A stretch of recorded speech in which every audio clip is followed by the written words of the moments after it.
पालघर जिल्ह्यातील डहाणू आणि तलासरी या तालुक्यात 9 फेब्रुवारी पर्यंत नायलॉन तसेच प्लास्टिक व इतर साहित्य वापरून तयार करण्यात आलेल्या मांजाच्या उत्पादनावर बंदी घालून मनाई आदेश काढण्यात आले आहे।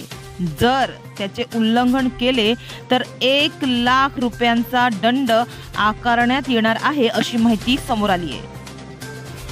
14 जानेवारी मकर संक्रांतीच्या सणाला पतंग उडविले जातात। अनेक ठिकाणी पतंग उत्सवाचे आयोजन देखील केले जाते।